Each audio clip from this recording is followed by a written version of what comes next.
बड़े भाई का प्यार। मार्च में 12वीं की परीक्षाएं शुरू होने वाली थीं। सब कुछ ठीक चल रहा था।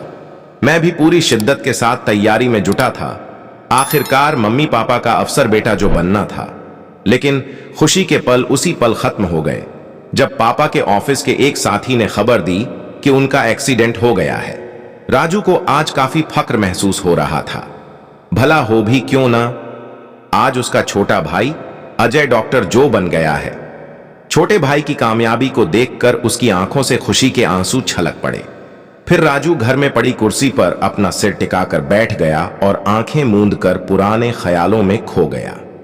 वो भी क्या खुशियों खुशी भरे दिन थे जब पापा के ड्यूटी से वापस घर आने पर उनके स्कूटर की आवाज कान में पड़ते ही हम भाई बहन कमरे से निकलकर दरवाजे के पास खड़े हो जाते थे और उनका बैग लेने के लिए आपस में भिड़ जाते थे। 10वीं में जब मैंने अपने स्कूल में टॉप किया तो मेरा रिजल्ट देखकर पापा कितना खुश हुए थे। उस दिन हम तीनों भाई बहन को उन्होंने खूब मिठाई खिलाई थी। उस दिन मैंने सोच लिया कि मैं पढ़ लिख कर मम्मी पापा का नाम रोशन करूंगा। मुझे देर रात तक पढ़ाई करते देखकर पापा बोल भी देते थे, बस करो राजू, और कितनी देर तक पढ़ोगे। मार्च में 12वीं की परीक्षाएं शुरू होने वाली थीं। मैं भी पूरी शिद्दत के साथ तैयारी में जुटा था।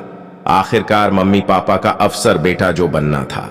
लेकिन खुशी के पल उसी पल खत्म हो गए जब पापा के ऑफिस के एक साथी ने खबर दी कि उनका एक्सीडेंट हो गया है और वो अस्पताल में भर्ती हैं।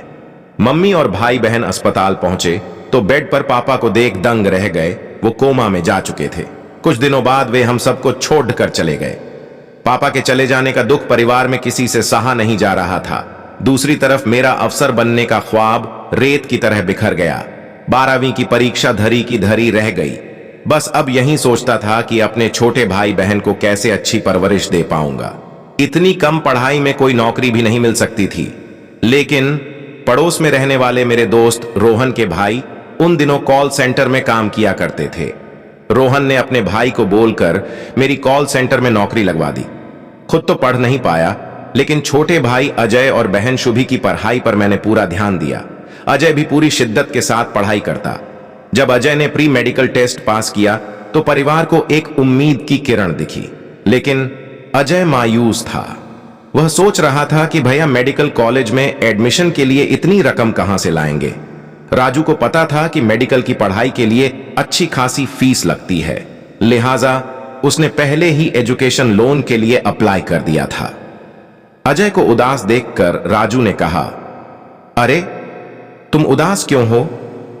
अजय ने निराश होते हुए कहा, भैया आपने मुझे इतना पढ़ा दिया, अब मेडिकल की पढ़ाई के लिए इतने पैसे कहां से आएंगे?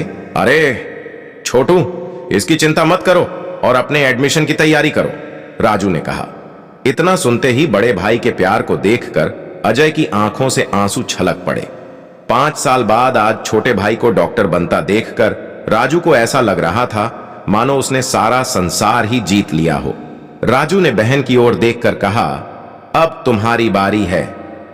भीगी आंखों के साथ शुभ ने हां में सिर हिला दिया। मां को आज राजू के चेहरे में उसके पापा दिखाई दे रहे थे, जिनका सीना गर्व से चौड़ा नजर आ रहा था।